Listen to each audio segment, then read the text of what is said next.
Hi, meron lang po akong, gustong idagdag doon sa kwento ko kanina.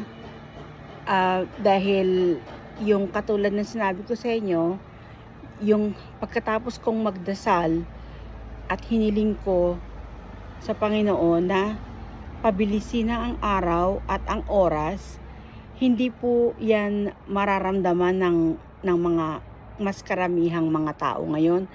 Dahil ang makakasaksi niyan ay yung mga kasing edad ko na at mas matatanda pa sa akin. Kasi sila po yung nakaramdam at nakasaksi ng pagbabago.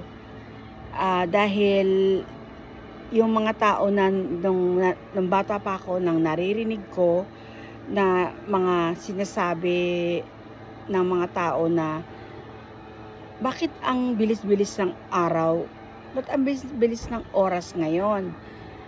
So, yung mga katagang ang bilis-bilis ng oras ngayon, bakit ang bilis-bilis ng araw, yung mga salitang ng mga tao na yan, ay magpapatunay na talagang ang pagbabago ay sila ang nakararamdam.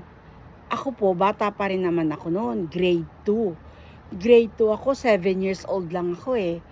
So, nung mangyari yung mga eksena na mga pagsubok na dinanas ko, yan po, alam ko yan, isa yan sa mga pag-i-experiment na ginawa sa aking mga pagsubok. Inaalam nila, tinutuklas nila, anong klaseng pag-uugali o pagkatao meron ako. Alam ko po yan. Kaya sa ngayon na ikukwento ko dahil pinag-aralan ko pa munang mabuti kung ano talaga ang kahulugan ng binigay na milagro sa pagkatao ko. Malilinawan pa po ninyo dahil nag-uumpisa pa lang ho ako na magkwento. Ito po'y kwento ng ako'y bata pa. Nung grade 2 ako, 7 years old lang ho ako. So, hanggang sa susunod, at saka kaya nga nag-shout out po ako sa mga movie producer. Yan po talaga ang gusto kong mangyari, ang maisapelikula lahat ng kasaysayan sa buhay ko dahil na-confirm ko na po ang lahat. Napakaganda po ng istorya. Wala pong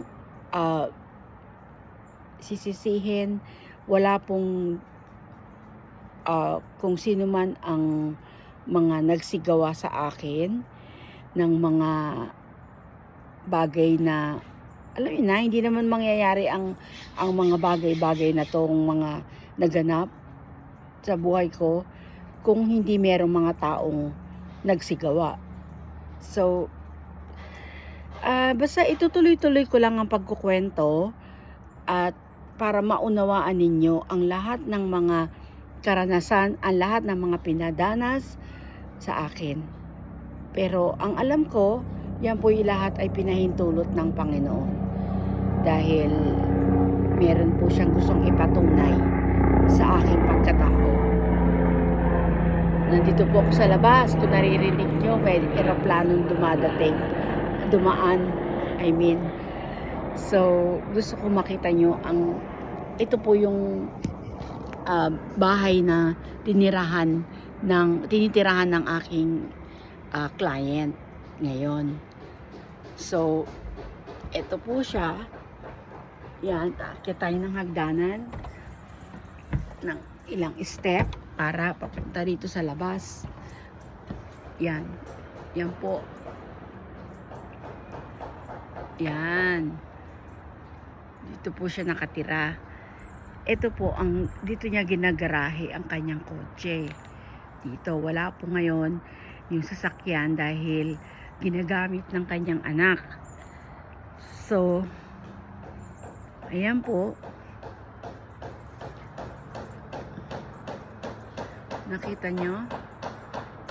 Maganda. masyadong mag-green talaga dito sa Amerika. Ang mga bahay ay punong-puno ng puno sa kapaligiran. Ito po ang kanyang harap ng bahay. Ang number ng bahay ay 48. Yan.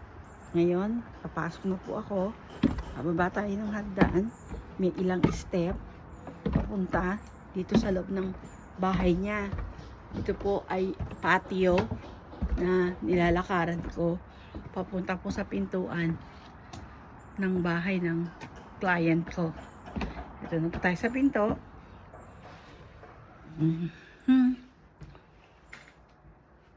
So,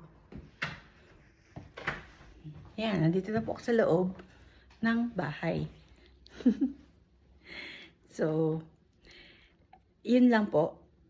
Gusto ko lang pong ilinaw na kung hindi nyo yung mga mas bata na makakapanood nito at makakapakinig, yung pong miracle na yon na kinukwento ko ay bata pa po ako. 7 years old. Hindi pa kayo buhay. Paski mga anak ko, hindi pa nila alam.